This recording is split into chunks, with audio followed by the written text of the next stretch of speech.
students, how are you? Today we are starting our remaining content of the national movement in India, and in this movement Gandhiji played an important role. So this is the person that played an important role for the national movement.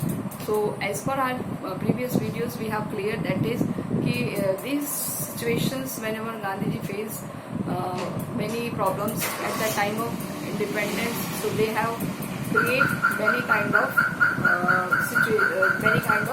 persons, and they have raised the voice against the British rule, and they have create a group which provide help in the national movement. So that's why Gandhiji tries too many of times to solve the problems, but maximum time we have you can see that is they face many of challenges. So what kind of challenges faced by the Gandhiji? So as per our previous video we have cleared that is the Bloom Swaraj, the Simon Commission, and about the Lahore session, and about the many others. Clear? So in these segments we will clear कि dialogues in the sense कि क्या हुआ था, कैसे बातचीत हुई थी गांधी जी और एक ब्रिटिश अफसर्स के बीच में, किस तरीके से एक डायलॉग संवाद हुआ था, कहाँ ले जाकर हुआ था कि हम किसी न किसी तरीके से इस सिचुएशन को सॉल्व कर सके. Today's content is class 12 history. Here and our topic is the dialogues.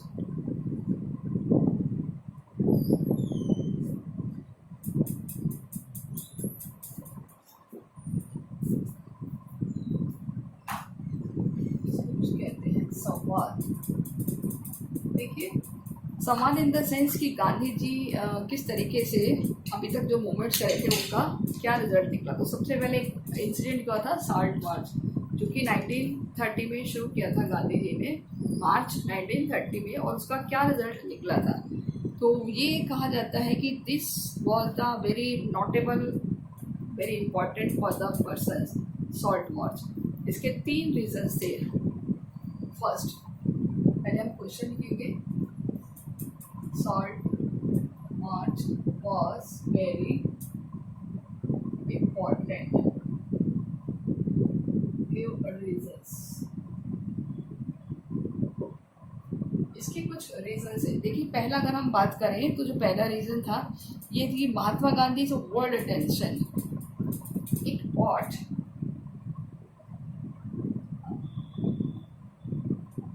यानी कि ये जो मूवमेंट था ये एक ऐसा मूवमेंट था, it brought the Mahatma Gandhi to world attention.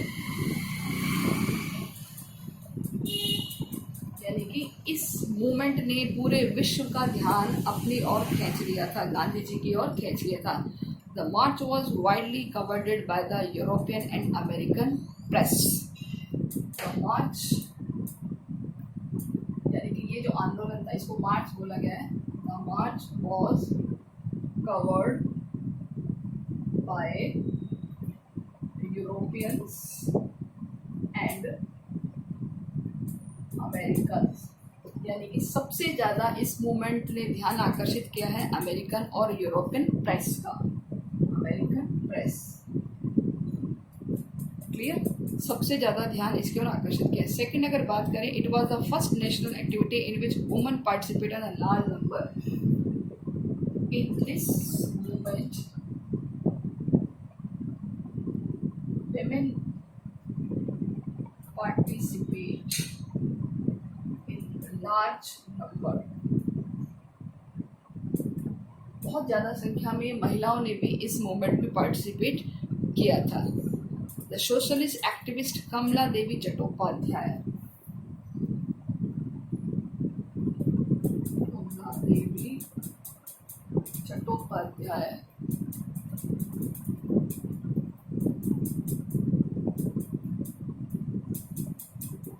ये एक सोशलिस्ट लीडर थी उस time, Kamala Devi Chattopadhyay, to pressurise Gandhi to restrict the protest man alone.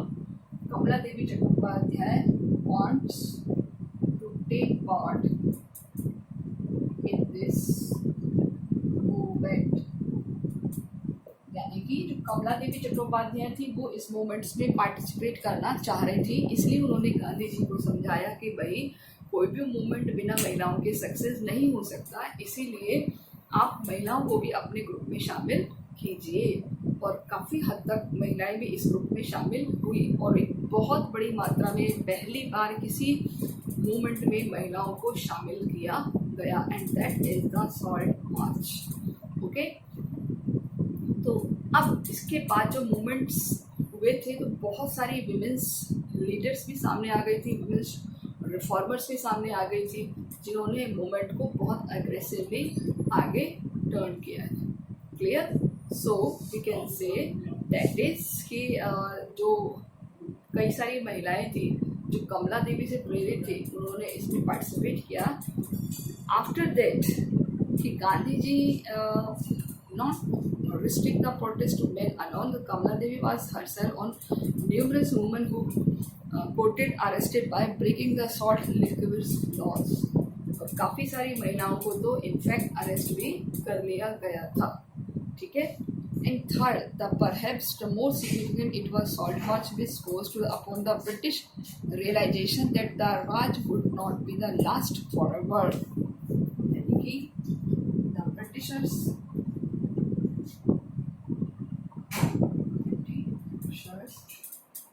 realize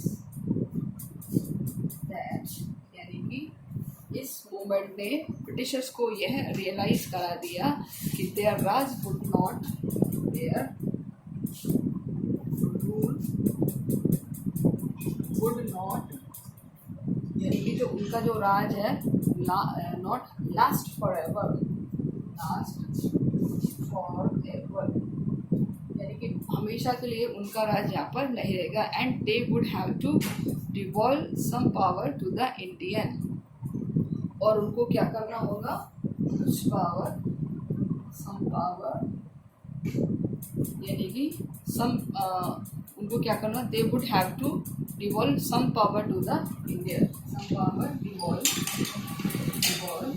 to the Indian, यानी कि उनको अब ये लगने लग गया कि कुछ ऐसा है जिसकी वजह से इंडियंस को भी पार्टी में, पावर में शामिल करना होगा। बहुत लंबे टाइम तक हम इसलिए रूल नहीं कर पाएंगे, राज नहीं कर पाएंगे। तो सॉल्ट मार्च इसीलिए भी इम्पोर्टेंट था। यहाँ हमसे क्वेश्चन पूछा जा सकता है कि why did salt march was a famous, क्यों प्रसिद्ध था? तो हम क्या लिखेंगे, पहला कि ये एक ऐसा मूवमेंट था जिसने वर्ल्ड के बहुत सारे लीडर्स का ध्यान अट्रैक्ट किया था। गांधी जी की जो इमेज थी वो बहुत ज़्यादा फेमस हो गई थी। बहुत सारे यूरोपियंस, अमेरिकन प्रेस ने इसकी तरफ अपने आप को अट्रैक्ट कर दिया था। वो गांधी जी के विचारों से बहुत ज़्यादा प्रभावित हुए थे। गांधी जी के बारे में वहाँ के अखबारों में छपने लग गया था। कुल मिलाकर जो गांधी जी की इमेज थी वर्ल्ड वाइड स्प्रेड हो गई थी। इसके अलावा अगर हम बात करें कि ये मूवमेंट ऐसा था जिसमें बहुत सारी महिलाओं ने पार्टिसिपेट किया था। तो एक पर्सन है जिसका नाम आपको याद रखना, कमला देवी चट्टोपाध्याय। वो lady is those who want to take part in this movement, and she encouraged the other women. So this was a large movement that create a very large number. इसके अलावा इस मूवमेंट ने ब्रिटिशर्स को डरा दिया कि भाई अब हम लंबे टाइम तक रूल नहीं कर पाएंगे, अब हमें अपनी पावर शेयर करनी पड़ेगी इंडियंस के साथ, कहीं ना कहीं हमें डिवॉल्व करना होगा। कि devolve in the sense share करना पावर का। इसी के लिए अब उन्होंने ब्रिटिशर्स ने किसके साथ बात करनी शुरू कर दी है, इंडियंस के साथ। जो हमारा टॉपिक है वो क्या है कि किस तरीके से एक मुद्दा आया है कि भाई अब भारतीयों को भी सत्ता देनी होगी, भारतीयों को भी पावर देनी होगी। तो वो किस तरीके से देनी है वो हम देखते हैं। तो इसके लिए कुछ कॉन्फ्रेंसेस हुई हैं जिनको हम कहते हैं round table conferences.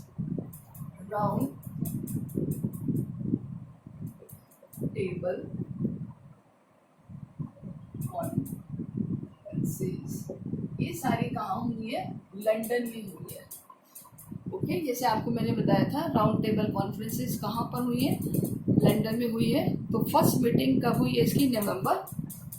First meeting, total 3 meetings हुई है, 3 मीटिंग्स। थे। टोटल 3 मीटिंग हुई है इसकी, तो पहली मीटिंग हुई है फर्स्ट मीटिंग RTC, मैंने शॉर्ट में लिखा है RTC मतलब राउंड टेबल कॉन्फ्रेंस, नवंबर 1930, नवंबर 1930।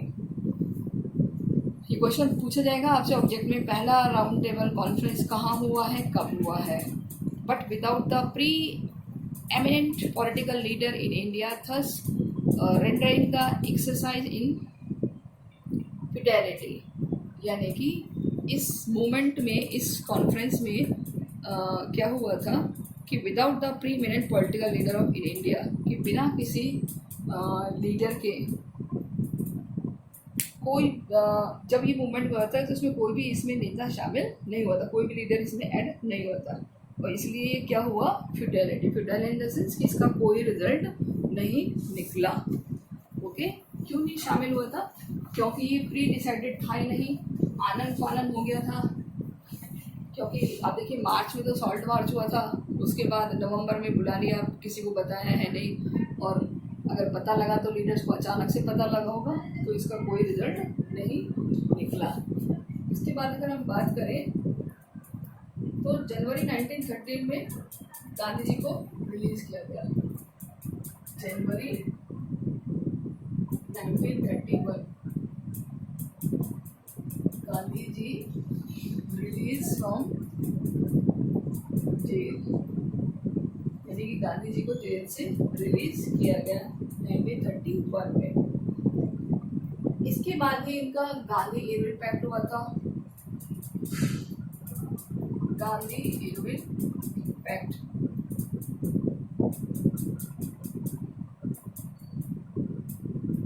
ठीक है, 5 मार्च 1931। अब देखिए यहाँ फर्स्ट के बाद हुआ है, कहीं आप कंफ्यूजन करोगे, ये नवंबर में, ये मार्च में, तो यहाँ पे ईयर भी चेंज हुआ है।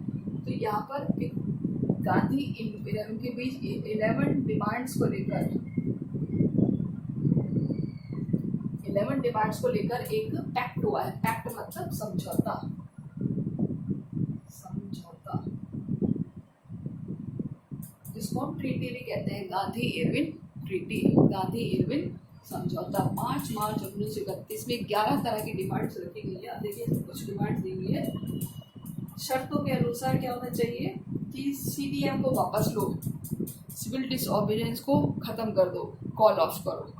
So the following months in the 7 long meetings with the Viceroy, the culminated to was called the Gandhi-Irwin Pact. The terms which civil disobedience would be called off. तो यहाँ से आपको अंडरलाइन करना होगा कि civil disobedience would be called off. जो आपको बताया था ना क्या 11 डिमांड क्या थी, उनमें से कुछ ये थी, कुछ दी हुई हैं कि सिविल डिसओबीडियंस को ख़त्म किया जाए, ऑल प्रिजनर्स रिलीज, जितने भी कैदी हैं उनको रिहा किया जाए, salt manufacture along the cost, यानी कि जो क्या बोलते हैं साल्ट प्रोडक्शन, उनको परमिशन दी जाए कि ताकि वो अपना साल्ट का प्रोडक्शन कर सके।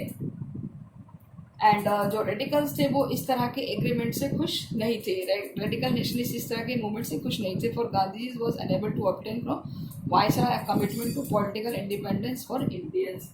और जो वायसराय था, यानी कि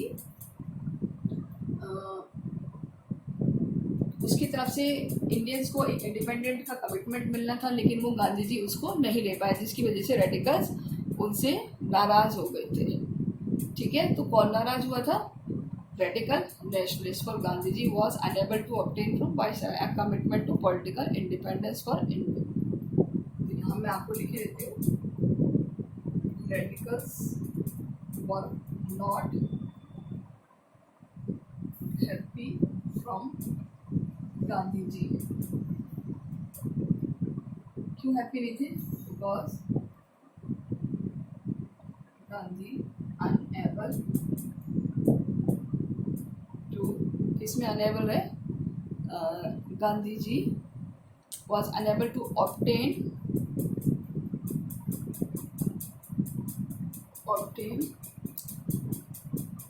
कमिटमेंट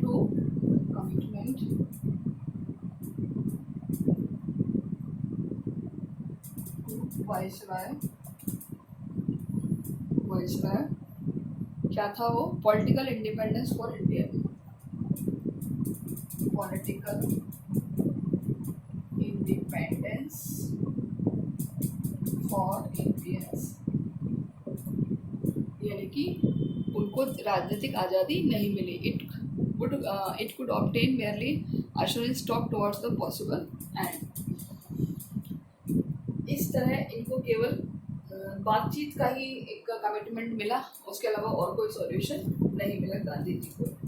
ओके, अब हम बात करते हैं, ये तो कहा फर्स्ट मीटिंग, इसके बाद आती है सेकंड मीटिंग. तो ये फर्स्ट मीटिंग को मैं इरेज कर रही हूँ. ये फर्स्ट मीटिंग में ये हुआ था, यानी गांधी इवेंट पैक्ट कब हुआ है? सेकंड कॉन्फ्रेंस से पहले. Okay, now the second RTC, second round table conference was held in London in 1931. Clear? अब इसमें देखिए, वैसे तो बहुत सारी डेट्स वगैरह भी आती हैं, तो आप चाहो तो नेट से भी लिख सकते हो, अदरवाइज मैं आपको लिखवा दूंगी डेट्स वगैरह. तो गांधी जी रिप्रेजेंटेड द कांग्रेस, तो गांधी जी इसमें गए थे. Gandhi ji participate in this conference.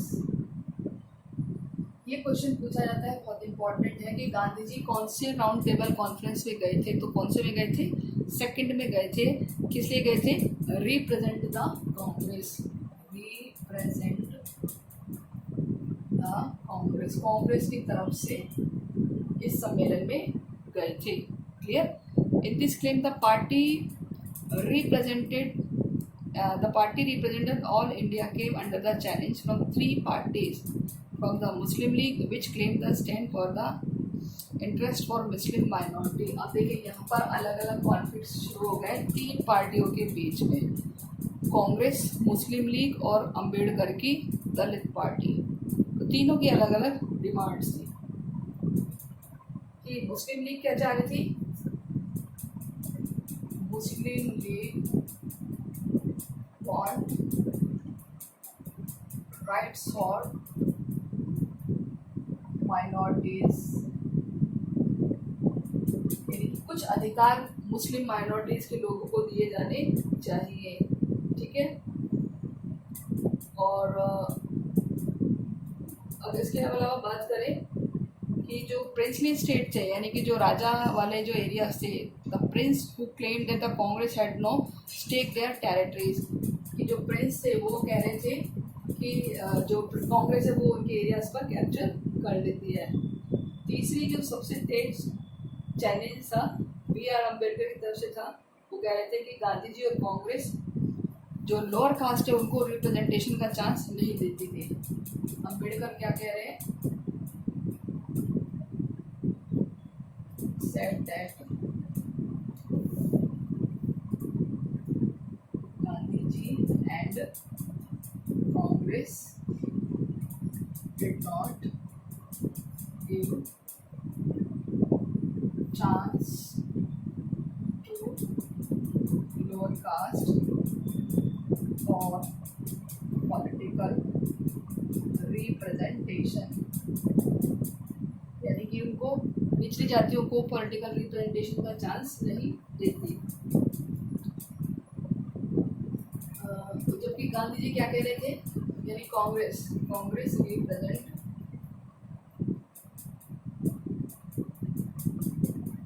All over India. और ये 3 अलग अलग चुनौतियां हैं. देखिए, मुस्लिम लीग क्या कह रही थी कि कुछ राइट्स चाहिए माइनॉरिटीज़ के लिए. अम्बेडकर कह रहे हैं कि गांधी जी और कांग्रेस जो लोअर कास्ट है उनके लिए कोई काम नहीं है, लोएस्ट कास्ट के लिए कोई काम नहीं करे, ना उनको कोई पॉलिटिकल रिप्रेजेंटेशन मिल रहा है. ठीक है? कांग्रेस क्या कह रही है कि पूरा रिप्रेजेंटेशन दे रहे हैं हम इंडिया को, हम कोई कमी नहीं छोड़ रहे. उधर प्रिंसली स्टेट क्या कह रहे हैं कि कांग्रेस हमारे कामों में दखल अंदाजी कर रही है, हमारे टेरिटरीज में, हमारे एरिया में बहुत ज़्यादा दखल अंदाजी कर रही है। तो ये बड़ा ही कॉन्फ्लिक्टेबल रहा था, कॉन्फ्लिक्टेबल कॉन्फ्लिक्ट रहा था ये सेकेंड वाला। एक क्वेश्चन पूछा जाता है कि which round table conference was the more conflictable, that is the second round table. Why? Because यहाँ पर खुद हमारे ही देश के लोगों के बीच में एक ऐसा कॉन्फ्लिक्ट हो गया था जिससे हम एक दूसरे से एग्री नहीं थे, समझे? यानी कि वो कुछ ऐसा हुआ था जिससे हम एक दूसरे से सहमत नहीं थे। जैसे आपको बताया कि मुस्लिम लीग अपना अलग से गीत गा रही है कि साहब हमें तो अलग से एरिया चाहिए मुस्लिम्स के लिए, मुस्लिम माइनॉरिटी जहाँ रहे जहाँ मुस्लिम्स के अधिकारों को प्रिजर्व किया जाए, है ना। अम्बेडकर बाबा अलग ही गीत गा रहे हैं कि साहब हमारे जो लोएस्ट कास्ट के पर्सन है उसके लिए कुछ रिप्रेजेंटेशन की फैसिलिटी ही नहीं है, ये कास्ट तो बैक रह जाएगी, पीछे रह जाएगी, तो इन कास्ट के लिए भी अलग से इलेक्शन जैसे सिस्टम होने चाहिए। इसके अलावा जो राजा थे, प्रिंसली स्टेट थे, उनका अलग ही गीत था कि साहब हमारा जो राज्य है, हमारा जो किंगडम है उसमें कांग्रेस आके दखलंदाजी करती है हमारी टेरिटरी में। उधर गांधी जी कह रहे थे कि साहब कांग्रेस तो हर जगह इक्वल रिप्रेजेंटेशन करती है, कोई एक ऐसा एरिया नहीं है। अब बताइए, जब ये चार अलग अलग विचारधाराएं होंगी तो उस तरीके से हमारे इस डाइवर्सिटी का, हमारे इस एक क्या बोलते हैं झगड़े का फायदा उठा रहे हैं ब्रिटिश गवर्नमेंट, ठीक है। तो यहाँ पर ये क्वेश्चन पुटअप किया जाता है कि कौन सा राउंड टेबल ज़्यादा कॉन्फ्लिक्टेबल था, तो वो था सेकेंड। इसी राउंड टेबल में गांधी जी और अम्बेडकर के बीच झगड़ा हुआ था, उसी दलित को लेकर कि अम्बेडकर क्या चाह रहे थे कि जो लोएस्ट कास्ट है उसके लिए अलग से सिस्टम होना चाहिए इलेक्शन का। गांधी जी कह रहे हैं कि अगर ऐसे सबके लिए अलग अलग इलेक्शन के सिस्टम हुए तो हमारा इंडिया तो वैसे ही डाइवर्ट हो जाएगा, जातियों के आधार पर बट जाएगा, तो वो ऐसा नहीं होने देना चाहते थे। तो ये क्वेश्चन बहुत बार देखा गया है कि इन विच राउंड टेबल कॉन्फ्रेंस कि गांधी जी और अम्बेडकर क्लैशेस कम अराउज, कौन सा ऐसा कॉन्फ्लिक्ट आरटीसी था जिसमें गांधी जी और अम्बेडकर के झगड़े न जा रहे थे, that is the second. Reason क्या था? रीज़न भी दिया हुआ है आपकी बुक में, देखिए साइड में भी रीज़न दिया हुआ है कि Ambedkar on separate electorates 361 page पे, कि अम्बेडकर क्या चाह रहे थे? सेपरेट इलेक्टोरेट्स, किसके लिए? अनटचेबल पर्सन्स के लिए, लोएस्ट कास्ट के लिए, okay. So the conference is London was inclusive, so Gandhi ji return to India, यानी गांधी जी बेचारे वापस आ गए एंड रिज्यूम सिविल डिसओबीडियंस, और वापस आकर उन्होंने क्या किया? Gandhi ji return India and start civil disobedience movement, CDM शुरू कर दिया उन्होंने वापस से। तो एक पर्सन है, the new viceroy Lord Wellington was deeply unsympathetic to Indian leaders. एक वेलिंगटन है जिसको गांधी जी से बिल्कुल प्यार नहीं था, बिल्कुल ही सिंपैथी नहीं थी। उन्होंने कहा in a private letter to his sister, उन्होंने एक अपनी बहन को लेटर लिखा जिसमें गांधी जी के बारे में क्या कहा है, देखिए उन्होंने कि Wellington wrote it is a beautiful word, it was not for Gandhi ji, कि अगर गांधी जी नहीं होते तो दुनिया बहुत खूबसूरत होती है। At the bottom of every move to mix which the always says the inspired by God, कि जो भी वो काम करता है कि वो कहता है कि ये रिजल्ट ऑफ गॉड है, जबकि वो भगवान के लिए काम नहीं करता, ये उसकी एक पॉलिटिकल मैनोवियर्स है, मैनोवियर्स इन दिस पॉलिटिकल चाल है, राजनीतिक चाल है, राजनीतिक घेराबंदी है। यानी कि गांधी जी जो काम कर रहे हैं उन लोगों की भलाई के लिए नहीं कर रहे, वो अपने पॉलिटिकल स्वार्थ के लिए काम कर रहे हैं। ऐसा कौन कह रहा है? वेलिंगटन, ठीक है। वो अपनी सिस्टर को लेटर लिख रहा है, उसमें गांधी जी को क्रिटिसाइज कर रहा है। So I see American press saying that the wonderful man he is, जबकि मैंने ये देखा है कि अमेरिकन प्रेस क्या कह रही है, उसको बहुत ही बढ़िया आदमी मानती है, जबकि सच ये है कि जो गांधी जी है वो बड़ा ही unpractical, mystical and suspicious person है। गांधी जी बड़े ही रहस्यवादी हैं, अव्यवहारिक हैं और अंधविश्वासी हैं, सुपरस्टिशियस हैं, यानी कि अंधविश्वासी हैं। कौन कह रहा है ये? यस, वेलिंगटन, ये आपको याद रखना है। अब देखिए 1935 में एक गवर्नमेंट इंडिया एक्ट आया था। देखिए आपको बुक में ऊपर पिक्चर दी है 13.9 में, that is the second RTC, second round table conference, जो कि लंदन में हुआ है नवंबर 1931 में, जिसमें Mahatma Gandhi oppose the demand for the separate electorates और फॉर द लोअर कास्ट, जिसमें गांधी जी अपोज कर रहे हैं सेकेंड राउंड अम्बेडकर की जो एक सेपरेट इलेक्टोरेट्स की डिमांड थी उसको अपोज कर रहे हैं। ही believe that would be the prevalent the integration into main stream society, यानी कि अगर ऐसा होता है तो हमारे समाज की मुख्य धारा कभी भी एक नहीं होगी और वो डिवाइड हो जाएगी। ठीक है, तो that and the permanently segregate from their Hindus, और वो अपने आप को हिंदुओं से अलग समझेंगे। क्लियर? तो इस तरीके से ये एक क्वेश्चन भी है और यहाँ पर ये आपका आंसर भी हो गया कि क्या रीज़न था कॉन्फ्लिक्ट का। 13.9 के फिगर से आप हेल्प ले सकते हैं। और साइड में अम्बेडकर के डिमांड्स में कि अम्बेडकर क्या चाहते थे, एक सेपरेट इलेक्टोरेट्स, एक अलग से निर्वाचन व्यवस्था, किसके लिए? यस, वो चाह रहे थे कि दलित्स के लिए हो। अब हम बात करते हैं कि 1935 में एक गवर्नमेंट एक्ट आया है जिसमें कांग्रेस के लिए इलेक्शन हुए हैं।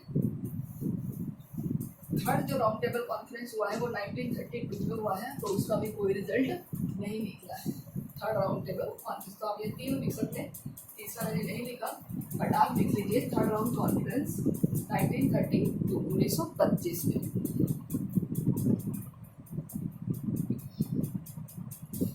1935 में देखिए क्या हुआ है।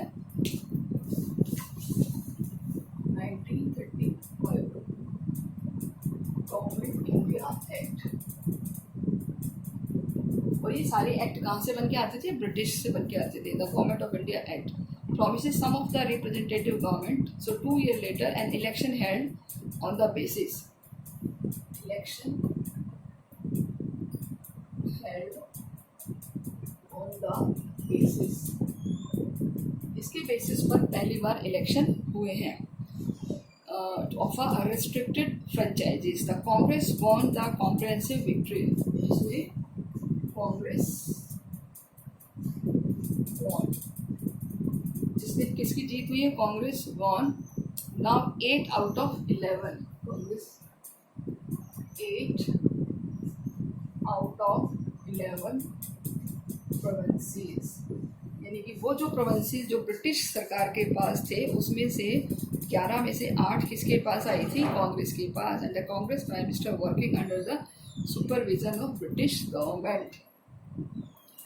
और इस तरीके से जो कांग्रेस थी वो सत्ता में आ गई थी।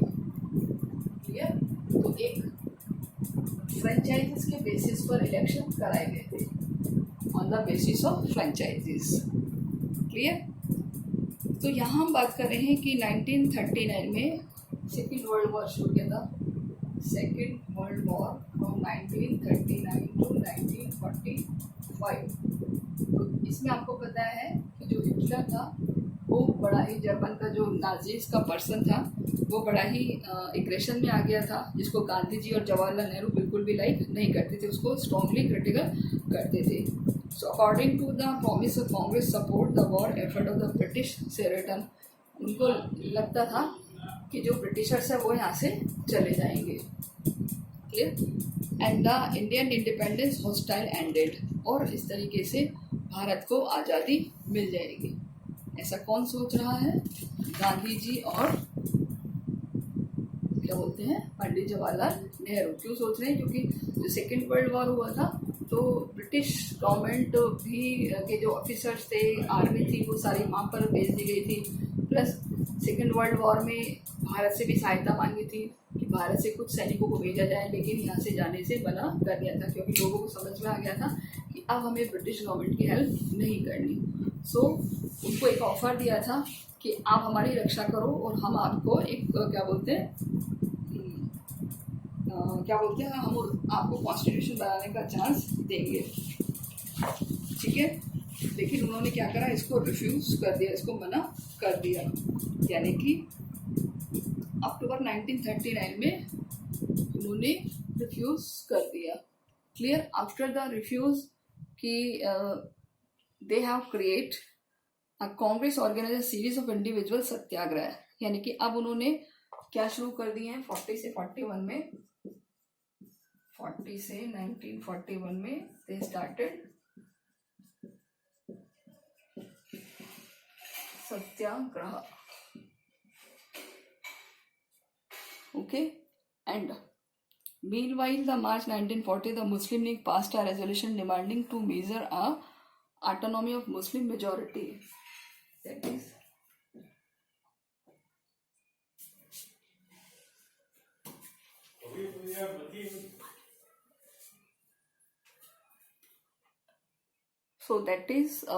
individual Satyagraha in 1940. देखिए मार्च 1940 में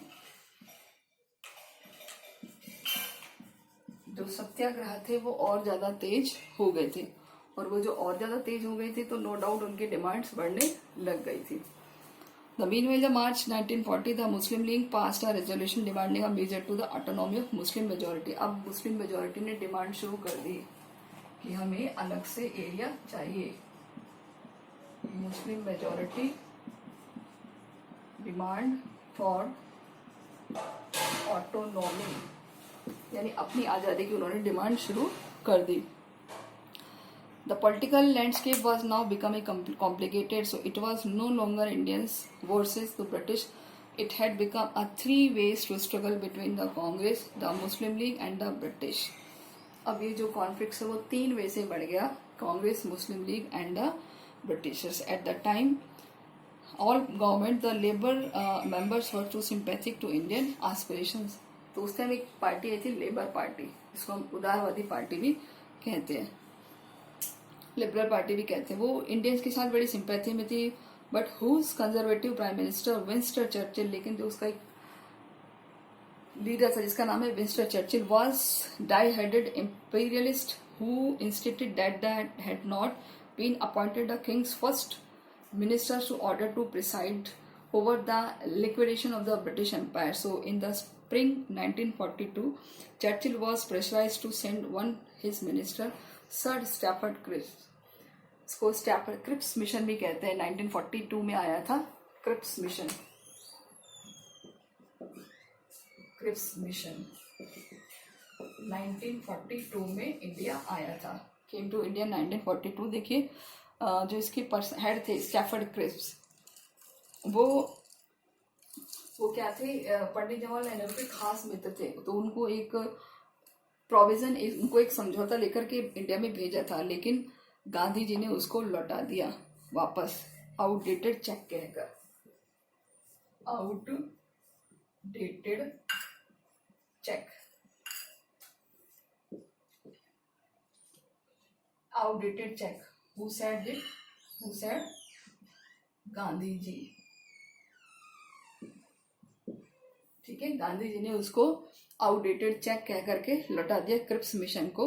तो Churchill was pressed to send ministers Stafford Cripps to India, try to forge a compromise with the Gandhiji and the Congress. Take broke down, however, after the Congress. Instead, it was help to the British defeat India and Axis power, कि भारत वाले हमको axis power के खिलाफ help करेंगे. The viceroy had first appointed the Indian the defense minister of executive council. और लेकिन इस तरह की जो बातें थी वो अनसक्सेस रही थी, और जो ब्रिटिश गवर्नमेंट है वो फेल हो गई थी. और गांधी जी ने उसको ऐसा चेक कहा कि जिसकी डेट निकल चुकी है, एक्सपायरी डेट का चेक कहा है. ठीक है, यहाँ पर आउटडेटेड चेक, ये क्वेश्चन बहुत इंपॉर्टेंट है. किसके लिए कहा है ये? Cripps mission. कौन सी ईयर आया था? 1942. एक और है, देखिए लिन लिथगो, ऊपर फिगर में देखिए 13.10 में लॉर्ड लिन लिथगो, ये अगस्त प्रस्ताव के नाम से जानते हैं, अगस्त प्रपोजल. ये आए थे 8 अगस्त 1940 में. ये 8 अगस्त 1940 को इंडिया आए थे. ठीक है, प्रपोजल लेकर के. इसको कहा जाता है अगस्त प्रपोजल, अगस्त प्रस्ताव. ठीक है, तो स्टूडेंट स्लाइड चली गई है, थोड़ा अंधेरा हो गया, कोशिश कर रहे हो पढ़ाने की, बट बहुत गर्मी लग रही है, तो बाकी का हम देखते हैं नेक्स्ट वीडियो में। Okay, thank you, take care, good bye. और नोट्स बनाते रहिए, पढ़ते रहिए, बहुत अच्छा लगेगा अगर आप पढ़ते हैं तो। Okay, good bye.